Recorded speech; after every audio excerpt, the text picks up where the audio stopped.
Berikutnya, pertanyaan yang kedua, yaitu pertanyaan yang ke-322. As-soal, hal at-ta'minu 'inda du'a'il imam ba'dal khutbah fi sholatil jum'ah minal bid'ah? Seorang penanya mengatakan, apakah mengamini doanya imam setelah khutbah dalam pelaksanaan sholat Jumat minal bid'ah, termasuk perkara bid'ah? Nah, jadi yang ditanyakan dalam pembahasan ini oleh si penanya terkait dengan bacaan takmin. Ini harus digarisbawahi, harus diperhatikan. Sebatas bacaan takmin, artinya mengucapkan amin. Amin itu artinya istajib, kabulkanlah. Ketika khatib sedang berdoa di atas sebuah mimbar, apakah boleh bagi seorang makmum untuk mengamini doanya, mengucapkan apa? Amin, artinya istajib, ya Allah kabulkanlah. Sebatas itu pembahasannya, tidak sambil mengangkat kedua tangan, karena nanti ada pembahasan tersendiri terkait dengan hal tersebut. Baik, kita akan baca jawaban beliau rahimahullah. Al-jawab, laisa hadza minal bid'ah. Perbuatan ini bukan termasuk bid'ah. Mengamini doanya khatib di atas mimbar, beliau katakan bukan termasuk bid'ah. At-ta'minu ala du'a'il khatib fil khutbah. Lebih lanjut beliau jelaskan, mengamini doanya khatib dalam khutbahnya. Idza akhadha yad'u lil muslimin. Jika sang khatib mulai berdoa untuk kaum muslimin. Karena memang disunahkan, memang dianjurkan bagi seorang khatib untuk berdoa di atas mimbarnya pada khutbah yang kedua. Dan ini wallahu alam pendapat yang lebih rajih, yang lebih kuat. Hukumnya sunnah, mustahab, dan dianjurkan untuk mendoakan seluruh kaum muslimin secara umum. Pilih doa-doa yang maslahatnya meliputi seluruh kaum muslimin. Apakah untuk ulatul umur, untuk para penguasa, atau untuk rakyat mereka. Ala kulli hal, diupayakan doa tersebut meliputi kemaslahatan seluruh kaum muslimin. Ini yang difatwakan oleh Syekh Muhammad bin Ibrahim al-Syekh, mufti terdahulu kerajaan Saudi Arabia. Demikian pula Syekh Al-Utsaimin rahimahullah dan ulama yang lainnya. Mereka berpandangan bahwa berdoa bagi seorang khatib pada khutbah yang kedua itu disunnahkan, mustahab. Di antara argumen mereka adalah karena hari Jumat merupakan sebuah hari yang terdapat di dalamnya waktu mustajab untuk berdoa kepada Allah Subhanahu wa taala. Terlepas dari silang pendapat di antara ulama kapan waktu tersebut, ada khilaf di antara ulama. Ala kulli hal, yang jelas di antara alasan mereka adalah ketika khutbah tersebut merupakan sebuah momen yang sangat tepat untuk mendoakan kaum muslimin secara umum, sehingga tidak sepantasnya disia-siakan. Nah, ketika dia mulai berkhutbah kemudian membaca doa untuk seluruh kaum muslimin secara umum, kata beliau, fa innahu yustahabbu ta'min ala du'aih, maka disunahkan untuk mengamini doanya. Unduru, kita lihat beliau mengatakan disunahkan untuk mengamini doanya. Bagaimana caranya? Kata beliau, lakin la yakunu bisautin jama'iyyin. Akan tetapi jangan dilakukan dengan suara berjamaah. Seolah-olah seperti paduan suara, rame-rame, bareng-bareng mengucapkan takmin.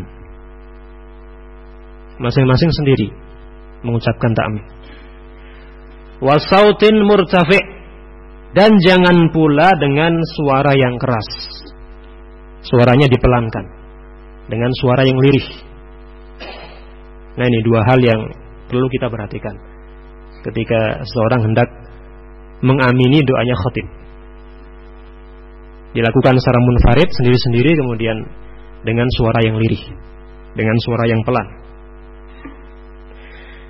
Wa innama kullu wahidin yu'amminu bimufradih. Namun tiada lain masing-masing individu mengamini doa tersebut secara munfarid. Masing-masing mengamini doa tersebut tanpa dilakukan secara berjamaah. Wa bisautin munkhafid, dan dilakukan dengan suara yang pelan.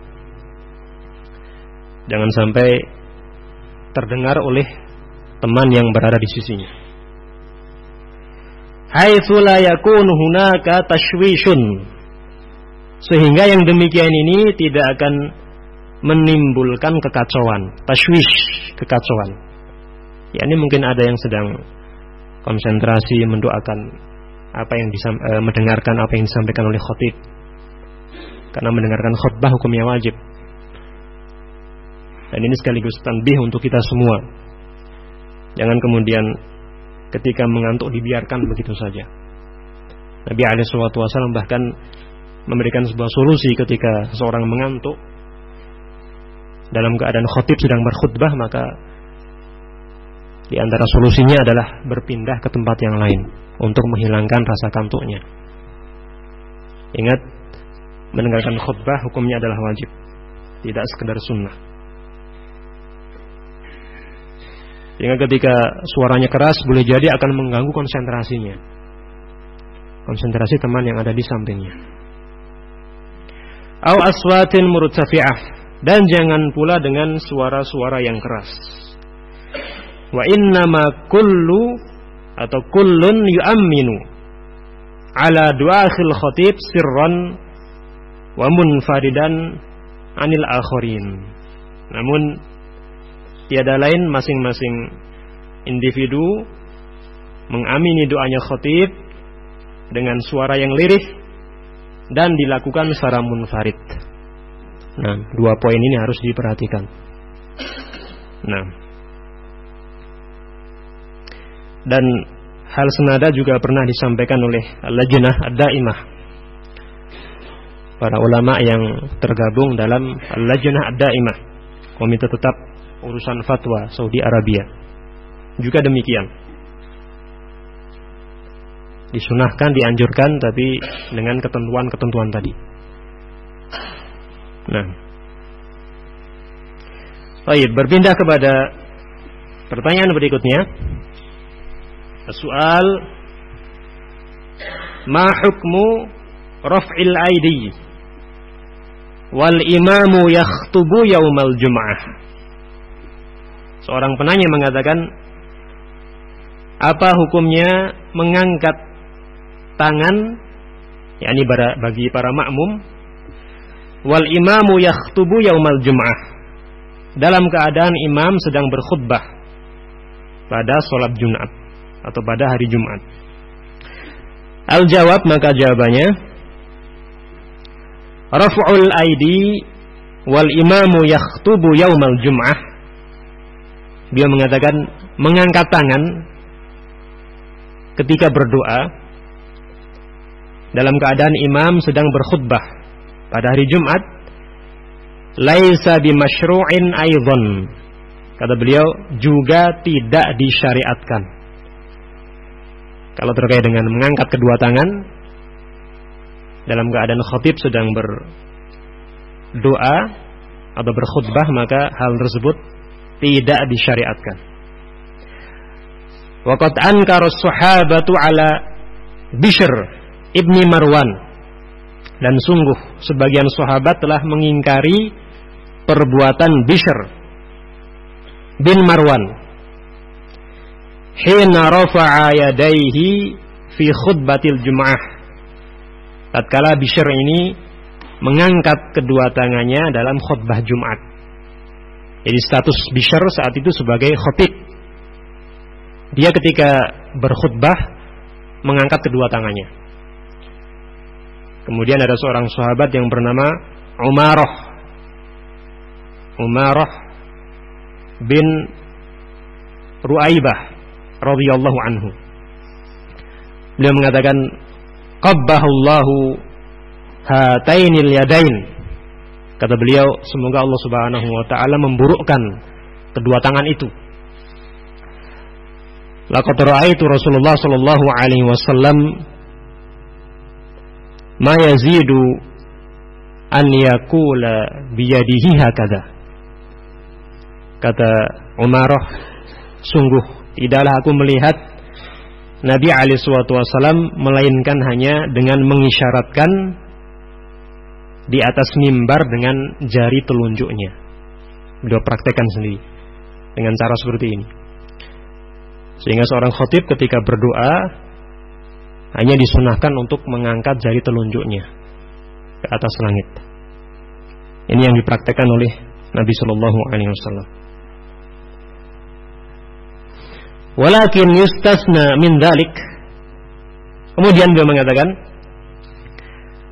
akan tetapi dikecualikan darinya ad-du'a'u bil istisqa, yaitu berdoa ketika meminta hujan. Ini termasuk pengecualian. Boleh bagi seorang imam untuk mengangkat kedua tangannya di atas mimbar. Boleh pula bagi para makmum untuk melakukannya, bahkan mengamininya. Kapan itu? Ketika khatib berdoa untuk memohon supaya Allah Subhanahu wa taala menurunkan hujan dalam pelaksanaan salat istisqa. Fa innahu sabata 'ani Nabi sallallahu alaihi wasallam annahu rafa'a yadayhi. Karena telah sabit, telah terbukti dari Nabi sallallahu alaihi wasallam bahwasanya beliau pernah mengangkat kedua tangan. Status beliau saat itu sebagai khatib di atas mimbar. Beliau angkat kedua tangannya. Yad'ullaha ta'ala bil ghaith. Tatkala beliau berdoa dan memohon kepada Allah Subhanahu wa taala supaya diturunkan hujan. Wa huwa fi khutbatil Jum'ah. Dan ini beliau lakukan dalam pelaksanaan khutbah Jumat. Maka diperbolehkan saat itu bagi khatib dan para makmum untuk mengangkat kedua tangan ketika berdoa. Wa rafa'an nasu aydiyahum ma'ahu, dan para sahabat pun juga mengangkat tangan-tangan mereka bersama Rasulullah sallallahu alaihi wasallam. Wa ma'ada dzalik, adapun selebihnya, fa innahu la yanbaghi raf'ul yadain fi halid du'a fi khutbatil Jum'ah. Maka tidak disunnahkan, tidak sepantasnya untuk mengangkat kedua tangan ketika khatib berdoa dalam pelaksanaan sholat Jumat.